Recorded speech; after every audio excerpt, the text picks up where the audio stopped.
talk a minute about health care and then close with a little bit about the highway bill over in the House and the struggle over there to get their work done. And so I'd ask how many minutes I have left. Senator, you have 6.5 minutes remaining. Would the chair advise me when I have 2 minutes left? I will advise you. Thank you so much. Madam President, we all are watching what the Supreme Court is going to do in terms of the health care bill that they have before them. And what I want to do today is completely stay away from that argument and talk about what the health care bill is doing now, right now as we speak, because people tend to get involved in mandate and if it's constitutional and how does it work and so on. I want to talk about what the Obama health care plan is doing for my people at home, your people back home, and the people of this country right now.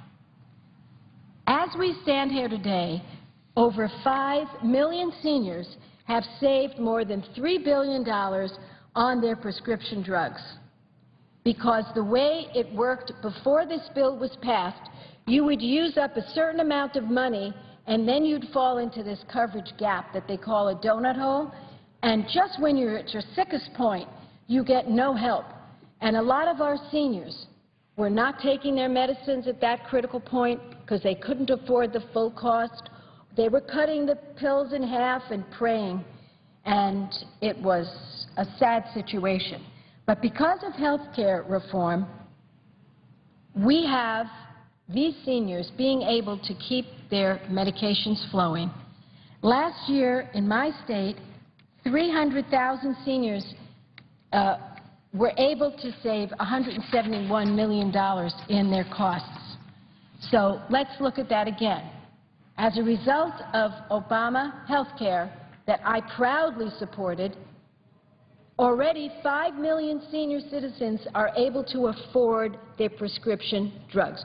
Your mother, your father, your grandma, your grandpa, and that's important. What's going to happen to those people if this whole thing gets overturned? They will get sick, and they will not have those medications. In addition, what else is happening, Madam President? 2.5 million young Americans are now covered because they can stay on their parents' health plan until they turn 26. Right now, without this law, when you graduated from college, you were out of luck. And you had to find your own health care. Obama plan said you should be able to stay on your parents' health plan until you turn 26. I can't tell you how many people have written to me to thank me for that. So 2.5 million Americans. So over there in the Supreme Court, they're talking about legalese, and I appreciate that. They're talking about severability. They're talking about a lot of interesting things. But one thing I want to talk about is what's going to happen to 5 million senior citizens who are able to stay on their medication as a result of the Obama health plan. What's going to happen to the 2.5 million Americans who are young, who can stay on their parents' plan until they're 26 if something happens over there across the street in terms of this legal case? In California, 335,000 Californians have benefited from that young person being able to stay on their parents' insurance provision. Now, what's going to happen to 54 million Americans who now have access to free preventive care, such as screenings for colon cancer, mammograms, and flu shots? This is new, folks. Before, you didn't get free prevention. You had to pay a co-payment. And I have to tell you, as I live my life and I see the tragedy of cancer, and I have learned very clearly that if you take care of yourself, if you have the mammograms, if you have the colon cancer screening, your life can be saved. What's going to happen to 54 million Americans who have that preventive care now if the Supreme Court strikes it down? Now, more than 6 million Californians out of those 54 million have gotten these screenings and vaccinations. And I will close with health care on this story. Do you have all three? I don't know how many people realize there used to be, before the Obama health care plan, caps on insurance policies. They looked big. Maybe they were $1 million cap, a $500,000 cap. I know I had one on my husband's policy before I had different insurance. It had a cap. And what happened at that time is that if you use up enough health care, you're finished at a certain point.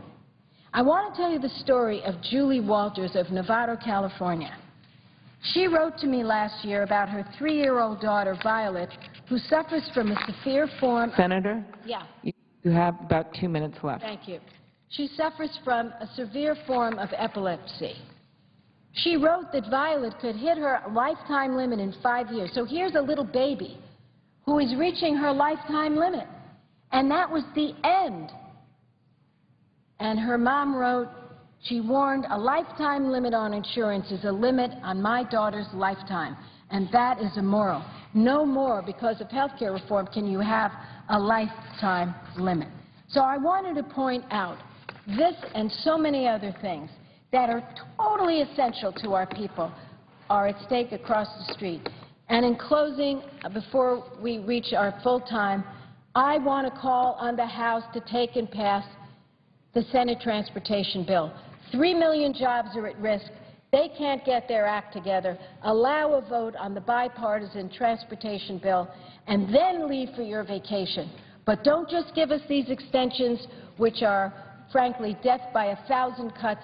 We already know 6 or 7 states, including those in the Northeast, that are laying people off because they don't have certainty with the transportation bill. So I thank you very, very much. I thank the Chairman of Judiciary for allowing me to finish, and I yield the floor. Thank you.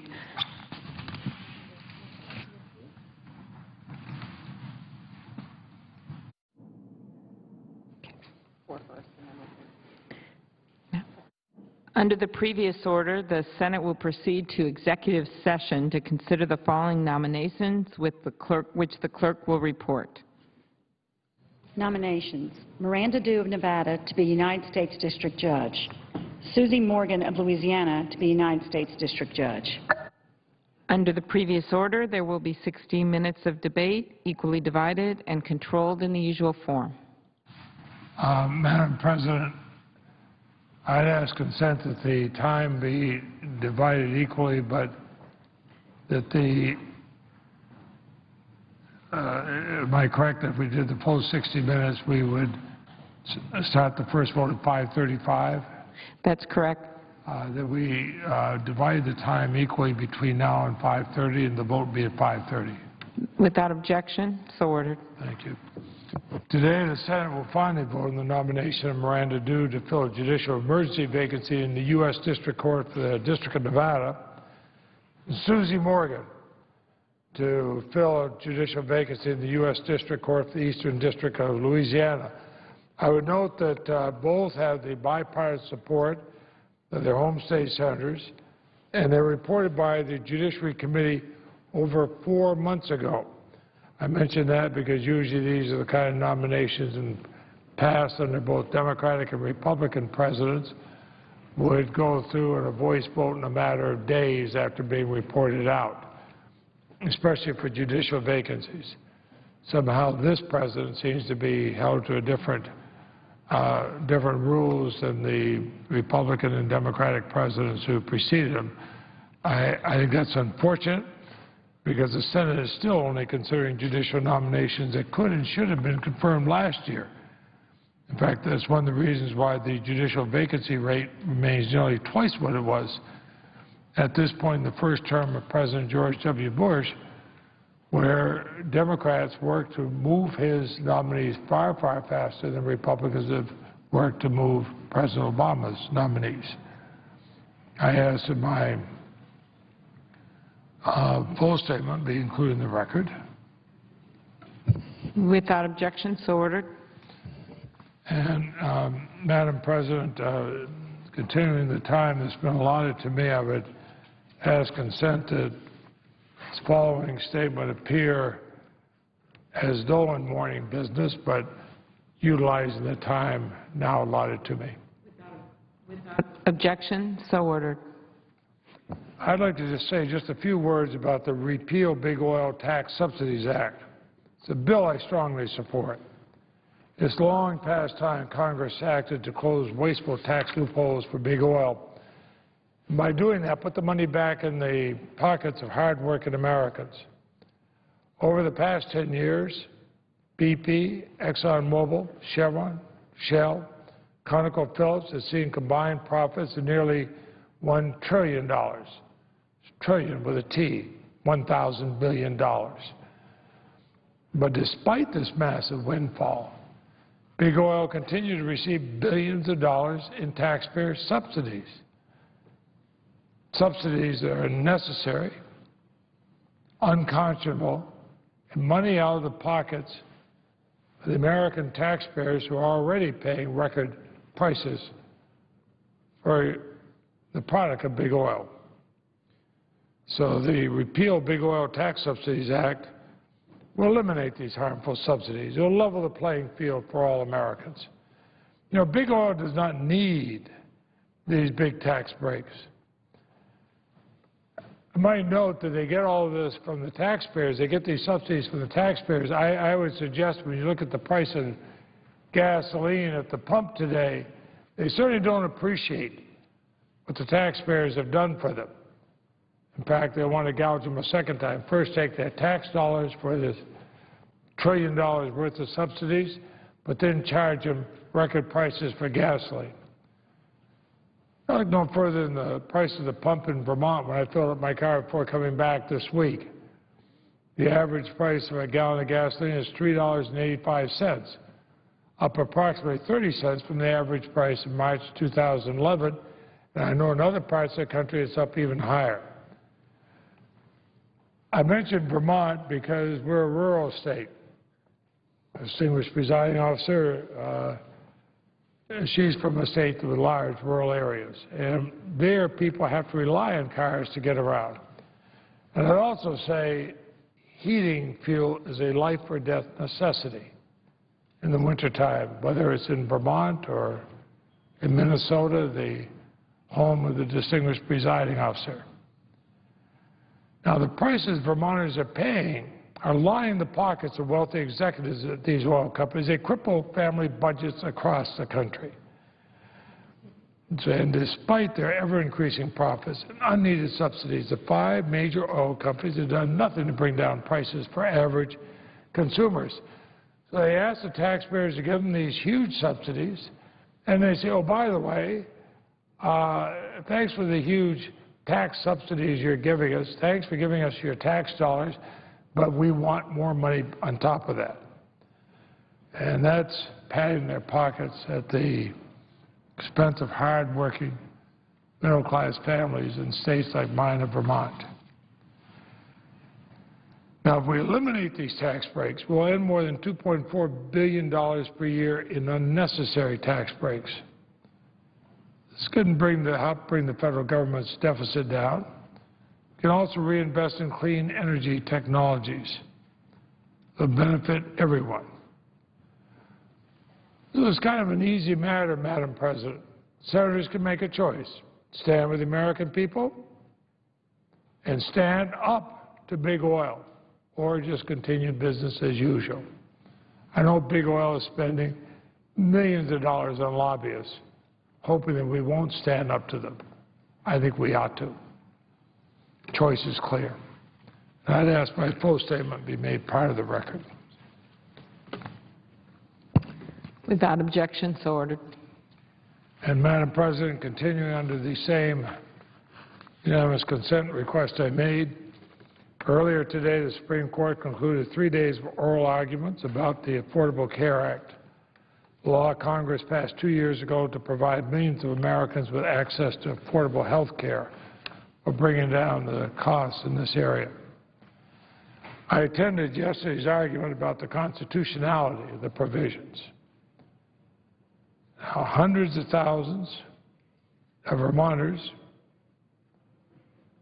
millions Americans across the country who are going to benefit from the Affordable Care Act didn't have the access I had to the Supreme Court. Another reason why I and others have urged the Supreme Court to televise their proceedings so the American people can see exactly what's going on. I do appreciate the fact Chief Justice Roberts, while he would not agree to my request to televise it, did agree to make an audio recording available shortly after the arguments. But this is going to affect every single American, and just like the debates on this floor, debates that are interesting and debates that are sometimes boring, they usually affect all Americans. And we made sure that in the Senate we televise them so they can see it. And the reason why I say we have a stake in this, Americans are already beginning to see some of the benefits of insurance reform. Seniors on Medicare have high-cost prescriptions and who have been trapped within a coverage gap known as a donut hole are now beginning to receive help. The Affordable Care Act completely closes the coverage gap by 2020. 2010, more than 7,000 Vermonters received a $250 rebate to help cover the cost of their prescription drugs when they hit the so-called donut hole. Last year, nearly 6,800 Vermonters with Medicare received a 50% discount on their covered brand-name prescriptions. That saved them $714 per person. Since the Affordable Care Act was signed into law, more than 4,000 young adults in Vermont have gained health insurance coverage under these reforms. That allows to stay on their parents' plans to their 26th birthday. I wish we'd had that when our kids were college students. Improvements we're seeing in Vermont go on and on. 81,649 Vermonters in Medicare. And more than 100,000 Vermonters with private insurance gain access to and receive preventative screening coverage with no deductible or copay. If all this is happening in a little state of 660,000 people, can you imagine how many millions of people across this country are benefiting? Now, for years, we've heard Republican and Democratic senators rightfully say that judges should not make law from the bench. Well, for the sake of the health and security of our nation, the Supreme Court should not cast aside this landmark law and Congress's time-honored ability to protect the American people. If they were to say this law was unconstitutional and cast it aside, well, then the same argument could be made to cast aside Social Security and Medicare. People really want that. Working Americans have long been required to pay for Social Security and Medicare by deduction of taxes, their paycheck. It's not novel for Congress to pass laws affecting a health care market that makes up 1/6 of the U.S. economy. That is, after all, the key to satisfying the test for constitutionality under the Commerce Clause. Now we find the same people say judges should not make law from the bench. These opponents of the Affordable Care Act want judges to make law from the bench and override these legislative decisions made by the elected representatives of the American people. They want to challenge the wisdom understood by generations of Supreme Court justices. The great Chief Justice John Marshall, in upholding the constitutionality of the National Bank nearly 200 years ago, to Justice Cardozo, finding Social Security constitutional early in the last century. What is telling about the partisan nature of these challenges is that many of those who now claim the requirement that Americans have health insurance or face a tax penalty is unconstitutional, they're the same people who once proposed it. All of these opponents were for ensuring personal responsibility with an individual mandate. They all were supporting it until, President Obama was for it. Now they're against it. Past presidents, they were for it. When this president is for it, they're against it. Well, their views may have changed, but the Constitution has not, and it's the same Constitution that was there when they supported it. Affordable Care Act builds on some of the cornerstones of American economic security built over the last century. I believe that Congress acted within its constitutional powers. I still believe that. I believe that having heard the arguments yesterday.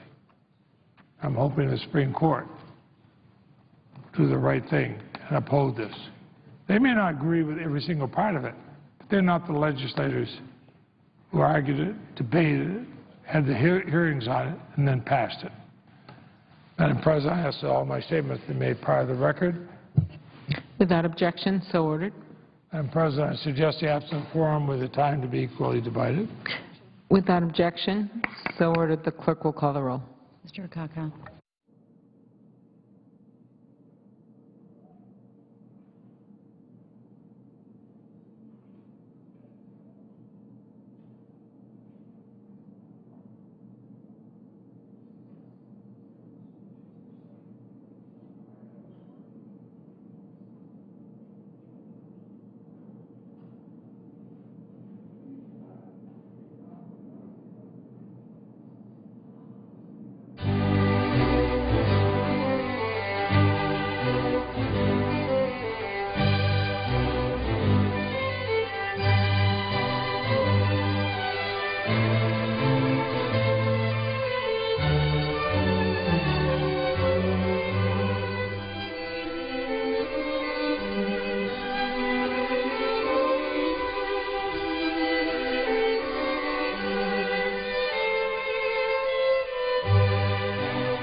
Mr. Alexander.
President, if it's appropriate for me to speak for the judges that will be up for vote.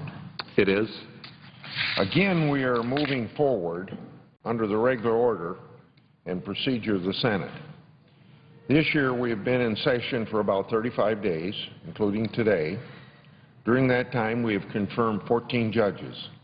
That's an average of better than one confirmation every 3 days. With the confirmations today, the Senate will have confirmed nearly 75% of President Obama's Article III judicial nominations. Despite the progress that we're making, we're still hearing complaints about the judicial vacancy rate.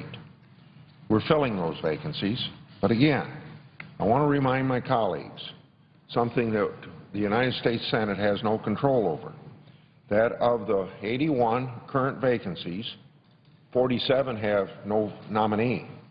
That's 58% of the vacancies with no nominees.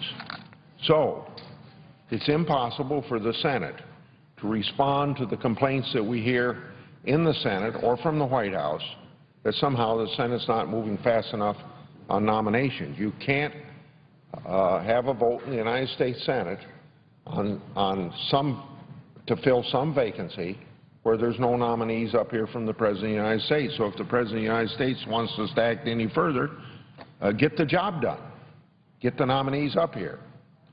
So, of course, as you can tell, I'm growing a bit wary of the vacancy rate being blamed on Senate Republicans. I've spoken on numerous occasions about the seriousness with which I undertake the advice and consent function of the Senate, as I know we all do. Our inquiry of the qualifications of the nominees must be more than intelligence, a pleasant personality, an inspiring life story, or a prestigious clerkship. When I became ranking member of the Judiciary Committee, I articulated my standards for judicial nominees. I want to be sure that the men and women who are appointed to the lifetime position in the federal judiciary are qualified to serve. Factors I consider important include intellectual ability, respect for the Constitution, fidelity to the law, personal integrity, appropriate judicial temperaments, and professional competence. In applying these standards, I have demonstrated good faith in ensuring fair consideration to judicial nominees. I have worked with the majority to confirm consensus nominees. In fact, of the 138 judges confirmed so far, I have voted in favor of over 90% of President Obama's judicial nominees. This includes supporting 100 of 108 district judges that we have confirmed during President Obama's term of office. However, today on the agenda is a nominee that, in my judgment, does not measure up to the criteria that I've outlined. Ms. Miranda Dew was nominated to be district judge for the District of Nevada on August the 2nd last year. I have heard Ms. Dew's life story, leaving Vietnam following the war, living in refugee camps with her family, coming to America at a young age, obtaining an education and establishing herself in a respectable career. She has risen above disadvantage that most of us can't imagine. This is a great success story, and we congratulate her on notable accomplishments. However, this is not sufficient for confirmation to a lifetime appointment as a federal judge. We all can think of similar success stories. Miguel Estrada immigrated to America at a young age, graduated from Harvard, clerked at the Supreme Court, and had a prestigious legal career. His confirmation to a federal court was defeated by a Democratic filibuster. Justice Thomas grew up in humble circumstances, rose above his disadvantaged background to graduate from Yale Law School, faced discrimination in legal hiring, but went on to an illustrious public service career. He was barely confirmed to the Supreme Court by our Senate. Janice Rogers Brown, an African-American female, was the daughter of sharecroppers. Overcoming these circumstances, she graduated from the University of California, Los Angeles School of Law, working her way through while being a single mother. She served in California government and on the California Supreme Court. Her federal judicial nomination faced a Democratic filibuster before she was finally confirmed by a vote of 56 to 43. I bring up these examples to point out that many individuals we consider for judicial positions have overcome difficult circumstances in life. Most are examples of the American dream. Some are confirmed, others are not confirmed. But in each case, the gender or race of the individual or the particular life story was not part of the consideration of whether or not to confirm to a lifetime appointment. So while I think Ms. Du's accomplishments are admirable, they are not the basis for evaluating her qualifications to serve as a federal district judge. The relevant factors for me are her ability and professional competence. In those areas, she does not meet the standards I would consider necessary for a federal judge. I would note that the American Bar Association has rated Ms. Du with a partial, not qualified rating. She states she was involved in 4 jury trials and has limited criminal law experience. As I have stated before, this is no place for on-the-job training. A mere 16 legislative days after her nomination, Ms. Du appeared at her nomination hearing. At that hearing, she was asked about a case in which she was lead counsel. Ms. Du was a partner in charge of handling the case of Woods versus Truckee Meadows Water Authority.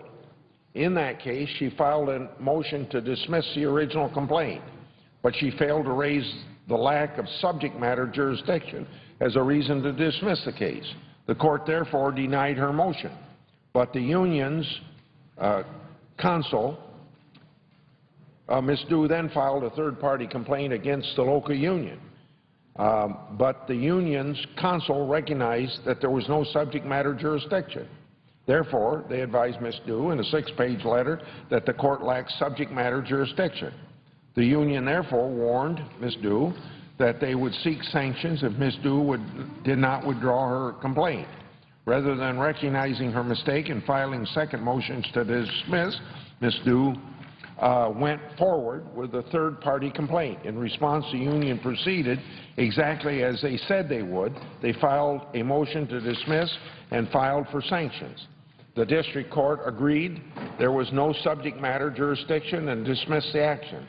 In addressing the sanctions issue, the court stated, quote, having reviewed the record and considered arguments of counsel at the hearing on this motion, the courts find that TMWA's counsel acted recklessly.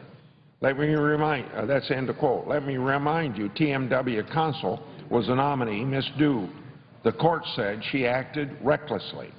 The court went on to state that TMWA, referring to Ms. Du's client, quote, has not advanced a legitimate, good faith reason for bringing the union into this litigation, end of quote. Accordingly, the court concluded sanctions were warranted. At her hearing, Senator Lee asked her if she agreed with the court's assessment that her conduct was reckless. She stated that she did not believe that she was reckless. In written follow-up questions, I asked her again about the court finding her reckless, and she responded that she disagreed with the magistrate judge finding. So let me be very clear. The finding of the reckless action on her part was not a mere observation of the court, but it was a legal finding. That finding allowed the court to award sanctions pursuant to 28 U.S.C. 1927.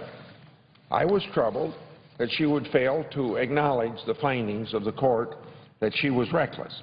I think this demonstrates a lack of humility, which is an essential element of being a federal judge. I understand attorneys may make mistakes or having differing views on litigation strategy. However, this is not the case in this situation. Ms. Du was put on notice of her flawed motion, was warned of the consequences of the proceeding, and went forward anyway. This is why the court found her to be, quote-unquote, reckless. Her subsequent attempt to downplay the serious matter goes against the standards of judicial nominees, which I have previously discussed. There's another substantive legal element that concerns me. That is her apparent lack of knowledge or disregard for the law regarding subject matter jurisdiction. Senator Lee's questions at the hearing on this issue, I think, demonstrate a lack of ability or professional competence. Her written responses to questions, for the record, failed to adequately explain her legal reasoning or to clarify the issues raised at her hearing. Accordingly, Senate Republicans on the Senate Judiciary Committee unanimously opposed reporting her nomination to the Senate.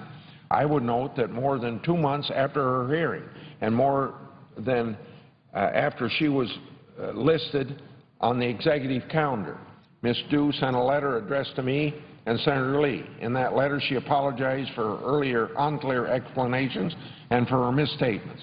While I appreciated her response to me, the doubts I have about her ability and competence remain. Therefore, I cannot support this nomination.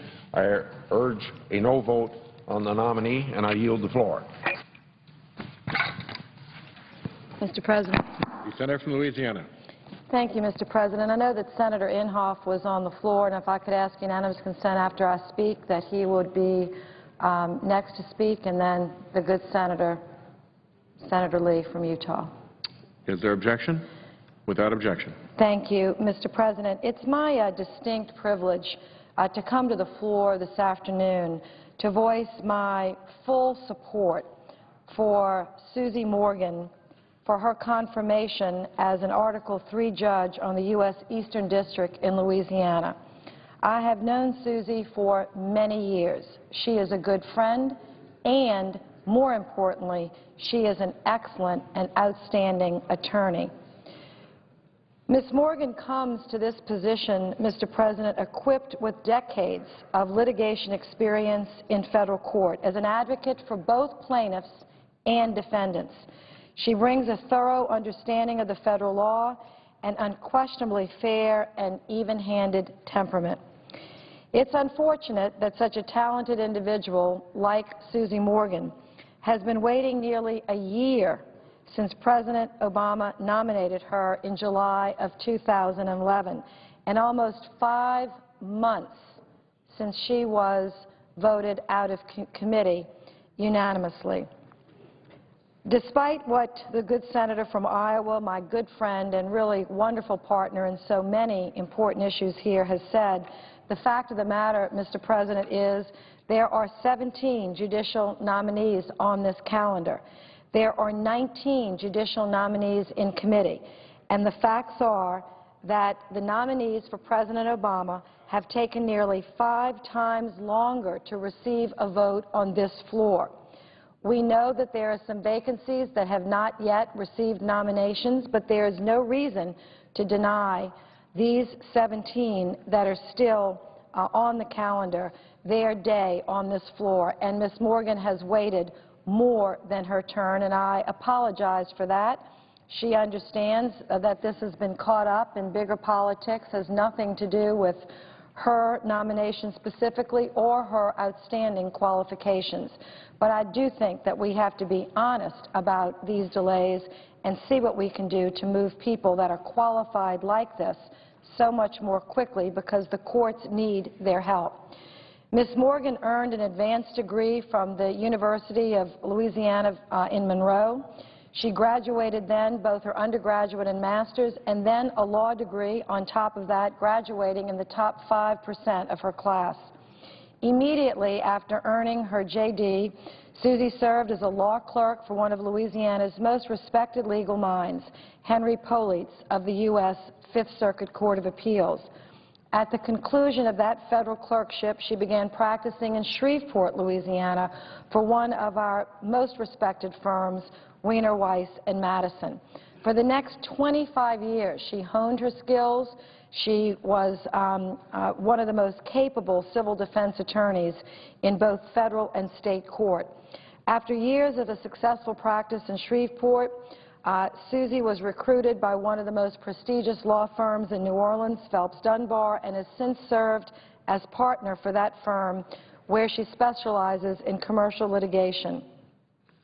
She has served in a variety of posts, Mr. President, as many of our wonderful nominees have, serving without much fanfare, but with great impact on many committees of the Louisiana Bar, Federal Bar, etc. One of the most important, I think, that I want to mention here is that for 14 years she chaired a rules committee. Not, you know, the sexiest kind of committee, not something that is known to the public, but is so important to the practice of law for the thousands of attorneys that practice in Louisiana. She spent years behind the scenes improving Louisiana state court proceedings. So for almost 14 years, as I said, she chaired the Rules Committee of the Louisiana Bar Association. Thanks to her leadership, the Louisiana Supreme Court agreed to replace an old, antiquated system where each judicial district in Louisiana adhered to its own set of idiosyncratic set of its own rules, and now we have a uniform set of rules for the entire state. I think that is a special tribute to her tenacity, to her willingness to serve, and to do the hard work behind the scenes without a lot of public credit. I'm also impressed with the legal protection services she's offered to the homeless at St. Joseph's, named after St. Harry Thompson Center in New Orleans, and multiple community works that she's done pre- and post-Katrina in our community. She's had a career that has demonstrated her willingness to work hard, to stay at the job, to get the job done, to be fair, to be courteous, to be respectful, and of course she is most knowledgeable of the law that she has so well served. I am so proud to support her nomination, Mr. President. I'm proud that President Obama accepted my suggestion and nominated her, and I'm very pleased that in the Senate today she should receive a full and strong vote. She has the support of both myself and the other senator, my partner from Louisiana, Senator Vitter, and I am very pleased to speak on her behalf today. And I recognize, of course, the senator from Oklahoma. And, Mr. President, Senator from Oklahoma. Today I introduce S-2248, a bill that will ensure that and clarify that we will keep the regulation of the process of hydraulic fracturing at the state level as opposed to the federal level. And I'm joined by co-sponsors Murkowski, Vitter, Sessions, Cornyn, Risch, Hoeven, and Lee. However, since this is not about a judge, I would yield my time to the junior senator, who is also a co-sponsor of this from Utah, Senator Lee. Senator from Utah. Thank you very much, Mr. President. Mr. President, I rise to express serious concerns that I have with the nomination of Miranda Dew to serve as a judge on the U.S. District Court for the District of Nevada. In 2007, the very same court to which Ms. Dew has now been nominated imposed sanctions on Ms. Dew for multiplying the proceedings unreasonably and vexatiously under 28 U.S.C. Section 1927. The basis of this sanctions order was Ms. Dew's prior refusal to dismiss a complaint she had filed on behalf of her client, even after the party her client was suing informed her, and as she did not dispute, that the federal district court lacked subject matter jurisdiction. In imposing these sanctions on Ms. Dew, the district court stated that she, quote, acted recklessly in failing to consider seriously the basic issue of lack of subject matter jurisdiction when the opposing party brought it to her attention, close quote. Ms. Dew's errors were egregious, particularly because they involved federal subject matter jurisdiction, the very basis of the limited jurisdictional reach of the federal court system for which she's been nominated to be a judge. Ms. Dew has not provided a satisfactory explanation for her conduct, but instead has repeatedly attempted to minimize the significance of her errors. When asked at her Judiciary Committee hearing why, in addition to dismissing her complaint against the third-party defendant, she did not have the case dismissed against her client, that she did not have the case against her client dismissed for lack of subject matter jurisdiction, Ms. Dew responded that she did not realize that this was a matter that she could raise, and that she, in fact, did raise subject matter jurisdiction, but on grounds that the district court disagreed with. However, as pointed out in a letter that members of the Judiciary Committee sent to Ms. Dew following her hearing, court filings show that she did not raise the issue of subject matter jurisdiction. In response to that letter, Ms. Dew stated that she misspoke at her Judiciary Committee hearing, and that she, in fact, had not raised the basic issue of subject matter jurisdiction. Troublingly, Ms. Dew's belated candor was marred by an additional misleading attempt to minimize these same errors. In her letter, Ms. Du stated that the motion for sanctions was later dismissed as moot, and no sanctions were ultimately imposed. By going out of her way to make this misrepresentation, Ms. Du attempted to suggest that her sanctions were somehow not upheld or imposed. To the contrary, after the court was burdened with a number of additional filings and motions regarding how much Ms. Du should pay as sanctions for her reckless conduct, the parties settled the issue out of court. The only matter that was mooted was the dispute over how much Ms. Du should pay, not whether she should pay. It is misleading for Ms. Du affirmatively to assert to members of the Judiciary Committee that no sanctions were imposed, when the district court found that she had behaved recklessly and plainly required and imposed such sanctions. In light of the gravity of Ms. Du's errors and the importance to our federal judiciary of the issue of subject matter jurisdiction, as well as Ms. Du's repeated attempts to minimize her errors, I must express serious concerns with her nomination and encourage my colleagues to vote against her confirmation. Thank you, Mr. President. Mr. President. Senator from Oklahoma. I ask to be recognized. However, if someone comes in to talk about the vote or the judges coming up, I will yield to them. I mentioned, Mr. President, that I have introduced S-2248 with a substantial number of co-sponsors. And the reason for this bill is the state jurisdiction of a process called hydraulic fracturing has taken place since 1949. In 1949, the first hydraulic fractured well took place in Duncan, Oklahoma. And it's interesting that there has not been one documented case in over 1 million wells using this process in 60 years of groundwater contamination. As a matter of fact, numerous studies, including the Groundwater Protection Council of the EPA and the Energy Institute at the University of Texas at Austin, have found no evidence of hydraulic fracturing posing a risk to water wells or groundwater. There are a lot of people who believe, and I'm among those people, that the whole reason for an effort to take it over at the federal level is to do away with the process called hydraulic fracturing. It's kind of interesting that recently, in some of the shale deposits and the discoveries that have been made here in the United States, that we have been able to get in there and using this process, come up with huge reserves and start producing these reserves.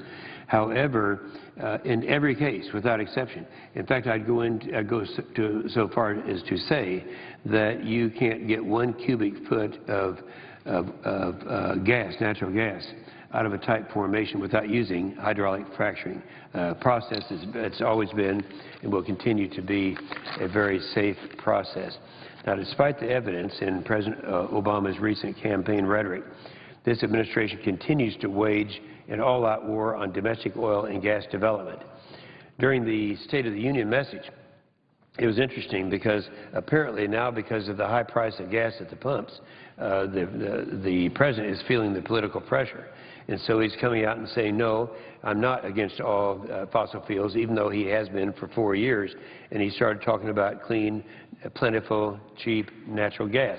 Well, I agree with that. That's what it is. However, at the same time, if he could have that rhetoric and be able to make the case that the federal government needs to take over the process of hydraulic fracturing to be under his control, and he could stop that process, he could cut off almost all production altogether. According to the nonpartisan Congressional Review Service, Research Service, and this is one that came out in a report released this month, since 2007, 96% of the oil production increase took place on non-federal lands.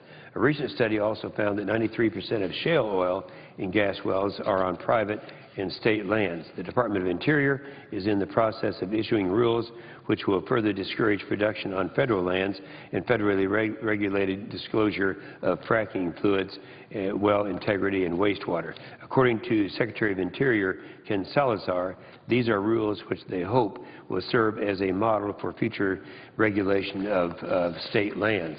So The Obama EPA alone is looking to regulate hydraulic fracturing through the offices of water, air, and toxics. So what does this legislation do? It's very simple. It makes it clear that the states have the sole authority to regulate hydraulic fracturing on any land within their borders. This would include federal land that's located within the borders of a state.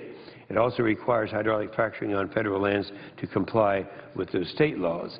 The activities related to hydraulic fracturing are already regulated at the federal level under the variety of environmental statutes, including portions of the Clean Water Act, Safe Drinking Water Act, and the Clean Air Act. States better understand their unique geologies. You know, this is something a lot of people don't understand. I happen to be from Oklahoma, which is an oil state. But it varies from state to state. The previous speaker from Louisiana, her deposits are found at a totally different level than we would in the state of Oklahoma. Recently, people think of all these deposits being located in the West. However, the Marcellus discoveries that have been made, they're actually in New York State and Pennsylvania. And so their regulation, local regulation, is much more applicable than it would be if you did it at the federal level. So I would only say, and I know that we are up against a hard vote right now, and that I have introduced the bill. It's S2248. I would invite co-sponsors, and if we want to do something, here we are in the United States of America with more recoverable reserves in oil, gas, and coal than any state in the world, any country in the world. And we could be completely self-sufficient from Mideastern oil if we just would get politics out of the way and start developing our own resources. We are the only country in the world that doesn't develop its own resources. So that's the answer to the problem. That's the answer to the price of oil at the pump. And so it's just one more obstacle we need to get out of the way of the state regulation of this process called hydraulic fracturing. With that, Mr. President, I yield the floor. Suggest the absence of quorum. The clerk will call the roll. Mr. Akaka.